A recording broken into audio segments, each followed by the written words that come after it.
I was reading ahead. How dare you? Hi, everybody. Welcome to Script Club.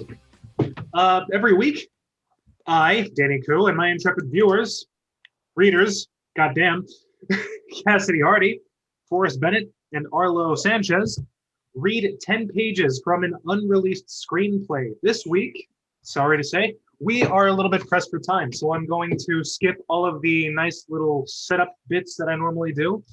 And we are actually going to dive right into this. We have been reading Justice League Mortal. This week, we're going to be going from about page 62 to about page 70. Whatever the title tells you was a little white lie, because life doesn't work that way. So, hey. Now, as always, we have like our general characters that we've been playing. Forrest has been frequenting the part of Batman. And the Green Flash. Lantern, I believe, is currently Cassidy's. I think that this week I do want to switch it up and give the Flash to Arlo. We'll see how that works, because he's been sort of the central character up until this point, which is groundbreaking for DC, given that they can't do anything without Batman running the show. And without further ado, let's give stage direction to Forrest, just to start off. Halfway through, I'll go ahead and take that myself. But for now, we are starting at the second half of page 62 that goes Exterior Antarctica Day. So whenever you're ready, guys, let's get going. Okay. Exterior Antarctica Day. A colony of emperor penguins. They panic, waddling madly away from the spot where the Flash punches a hole in the surface of the ice, shooting out of the opposite side of the planet. He tumbles out into the sky above the South Pole, arms and legs flailing, totally out of control, thousands of feet up in the air, until gravity pulls him straight back down. The ground screams up to meet him, the Flash. Arlo. This is gonna leave a mark. Wham! He hits the frozen tundra and disappears back into the earth, headed the other way through. Interior, Fortress of Solitude, farmhouse, day. On the spot in the floor where Flash used to be, Green Lantern's in the dark. Green Lantern. What happened? Batman. He'll pass through. Green Lantern. Through what? Batman. The Earth. Wonder Woman.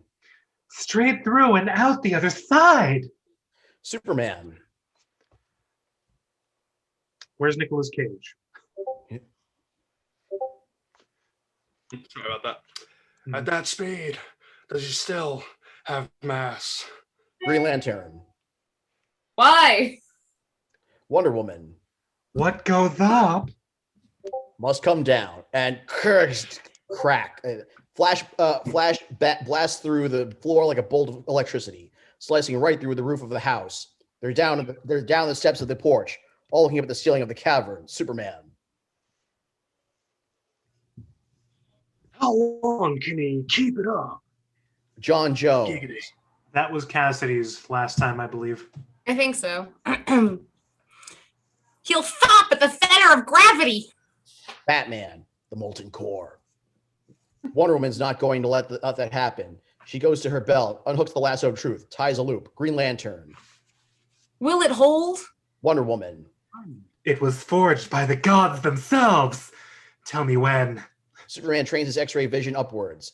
John uses his Martian vision, getting a fix on Flash's position. Superman. Martian vision. Wait for it.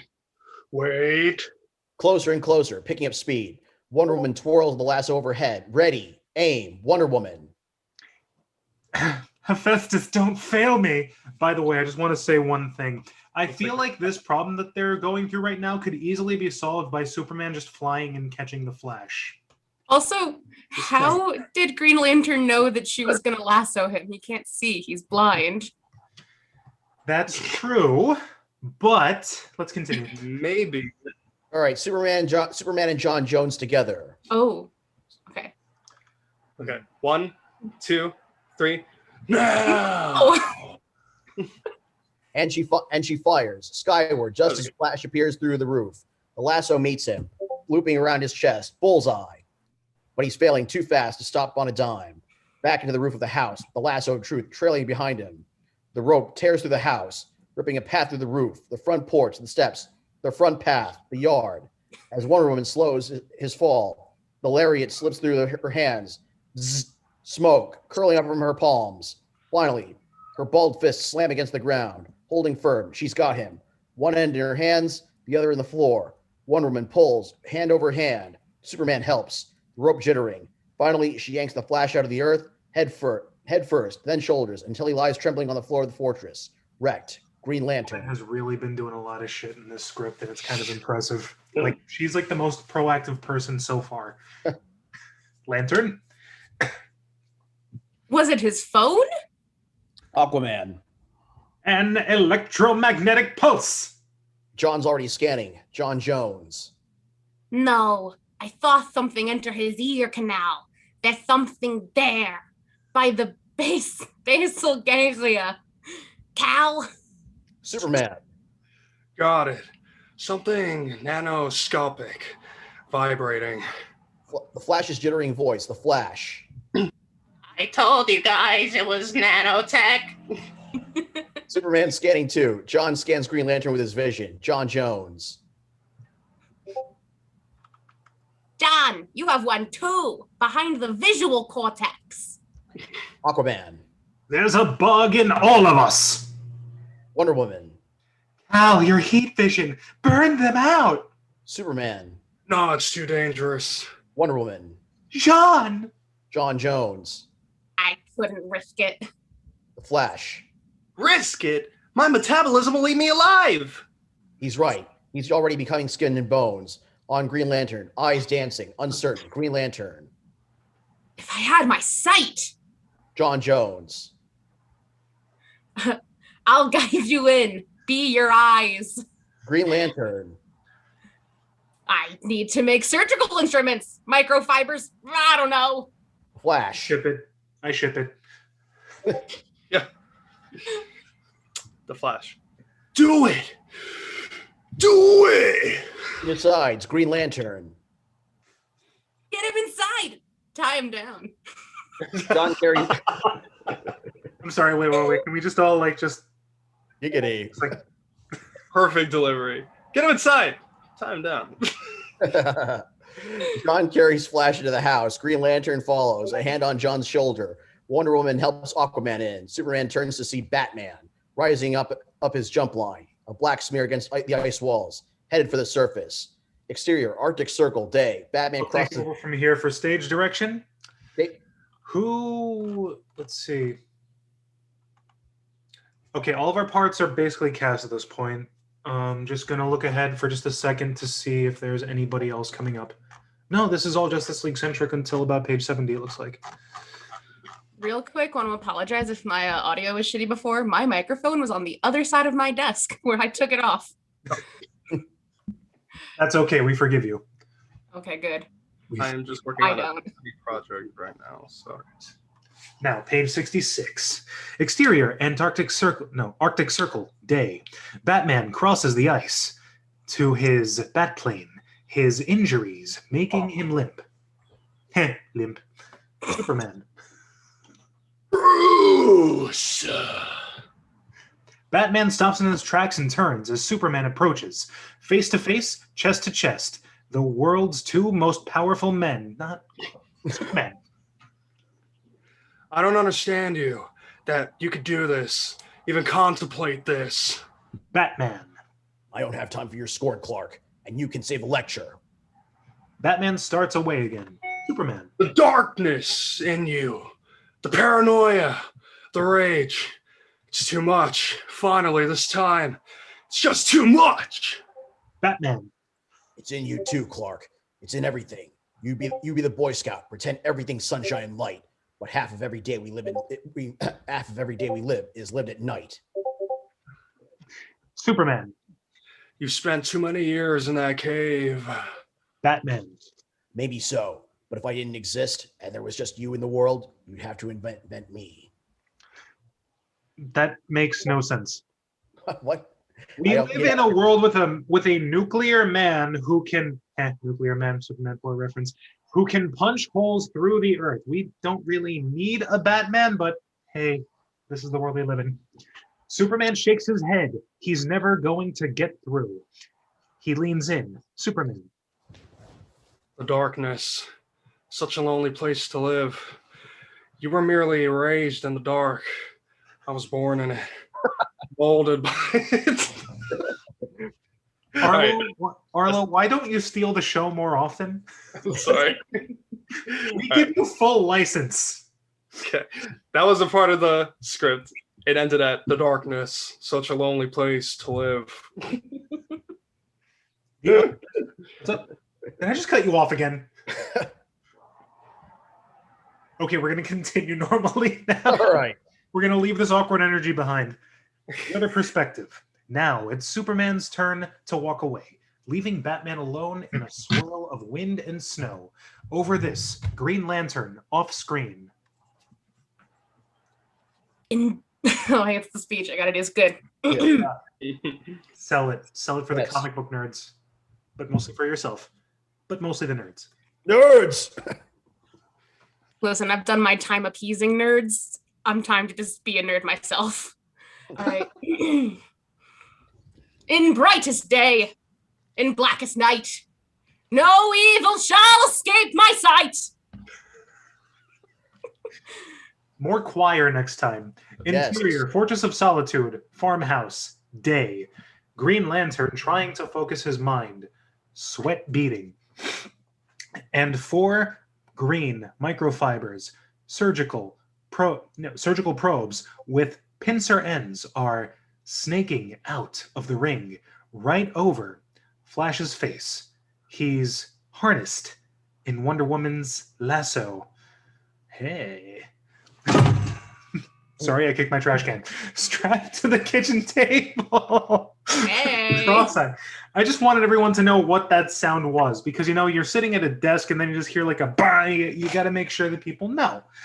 Cross-eyed. Okay, this is so freaking homoerotic. Watching the probes approach his still vibrating head. Jesus, get these images out of my freaking head, man. The Flash. Thinner, John. You've got to thank Thinner. Oh, Jesus. Superman passes through into the living room where Wonder Woman holds Aquaman, pressing a wet towel to his forehead. She looks up. Wonder Woman. I can't rouse him. What the fuck? I can't rouse him. He's in a coma. Superman. If he'll stay out, maybe we can hydrate him. Oh, boy. Superman races outside. In the kitchen, Jean Jones. Evie. And Shug! The Green Lantern's probes enter Flash's brain. Through the nose, the ears, John Jones guides him in with his Martian vision. Again, what the hell is Martian vision? Flash flinches, his eyes watering. Green Lantern. I can't feel it. John Jones. I'm gonna have to sneeze. Another micrometer down. Good. Now just to the left. The Flash. Your left or his left could be important. You're getting a surgery done right now. I'm gonna request a reread. Yeah, right? It's like sex scene, all this weird homoerotic, not quite dialogue, and now Poking every turns orifice. into freaking Grey's Anatomy. Let's continue. Yeah, this is We weird. won't go on a rant. We'll be doing this shit for the next 20 minutes before we get another freaking line down. I mean, we can totally do it because this is the fastest that we've ever gotten through 9-10 pages, but we got to get through those 9-10 pages first. Now then. Outside in the yard, Superman's blasting the ice in the front yard with his heat vision, creating a pool of water, a pond, big enough and deep enough to hold a man. Back in the kitchen, full concentration on 3 faces. Jean Jones. I was about to read off a bunch of names. Jeez. Yeah, just yeah. You'll feel the vibrations. Green Lantern. It's all vibrations. Jean Jones. You're you're right on it. Are these actual lines from a script, or are we joking around? You and everyone. I've been really trying. Do I have 2 action figures nearby? No. Anyway, did you say Green Lantern yet? I did say Green Lantern, yes. I don't want to pull the wrong thing. Oh, jeez. The Flash mumbles a mantra. The Flash. Strongest will, bravest heart. Strongest will, bravest heart. Sean Jones. No! I do want to say one thing before we move on. I know I'm breaking my own rules and I said no jokes. Arlo, tonight you have a mantra. I have a mantra. Strongest will, bravest heart, bro. Just when things get too tough. Yeah, you see, like when I read that line, I imagined the Flash, like taking deep breaths while bent over a table. Yeah, you did. Martian Manhunter can change any part of his body to anything. Just gotta exhale. Just gotta. And with a slurp, oh geez, Green Lantern retracts his probes, and he's got it.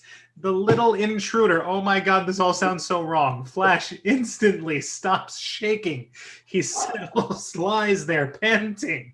The others, who wrote this? All lean in. Is he okay? His eyes flutter and open. His parched lips part. And the Flash, I made it through. I love toast. This is not what they were expecting to hear. The Flash. Pretty much any toast. Rye, pumpernickel. I like the San Francisco type sourdough. Don't even start with the English muffin. Nature's perfect food. Green Lantern. Oh man, I pulled out his brain. Wonder Woman steps in, carrying Aquaman in her arms. Wonder Woman. No, it's the lariat. It's making him tell the truth. Unwind him. I'm sorry, pause, but that is so relatable. If you had Wonder Woman's lasso of truth on me, it's just, man, I love bread. That is so relatable to me. Okay. She bangs out the door, headed for the yard. Flash keeps going. The Flash. I'm not sure about the crumpet. I mean, is that even toast? Like, what is brunch? Jean unwinds the rope and Flash stops on a dime. Manages to sit up. He looks around, unsteady. The Flash. Well, that was awful. Who's next? And he falls back onto the table, frail and skeletal. Day. Batman, at the controls of his supersonic jet, keys his radio. Batman. Alfred. The response is instant. Alfred. Voiceover. Yes, Master Bruce. Batman. I need you to try to access the Brother Eye system. Oh, wait, I got one for this. Let's see if everybody can guess who this impression is. Alfred. Voiceover. It's dark, sir. Nothing. Batman. Jason Statham. We also say Jason Statham. Oh my god! Finally, somebody recognizes. Yeah, the only good Jason Statham impression that I could do is from the Meg when he goes, "It's a megalodon." That's it. That's the only line that I've ever practiced. That's from Jason Statham. And everyone in the theater who read the name on the poster before watching the movie. No shit. All right, where the frick were we? All right, so Batman. Keep trying. Keep trying. Let me know if you get back in. Exterior Fortress of Solitude, farmhouse, yard, day.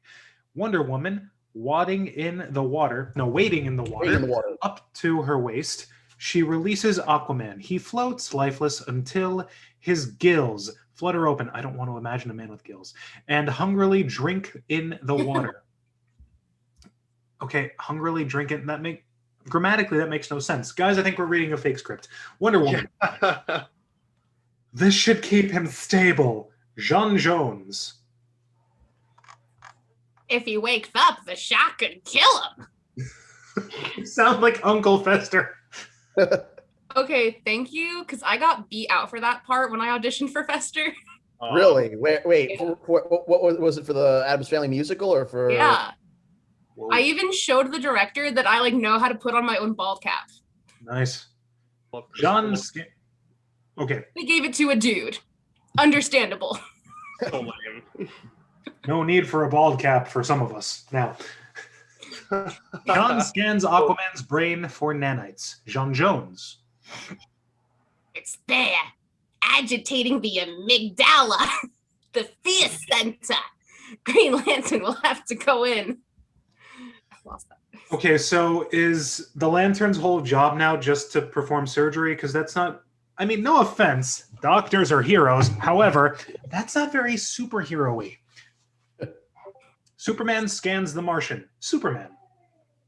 You're clean, John. I don't see anything in your brain.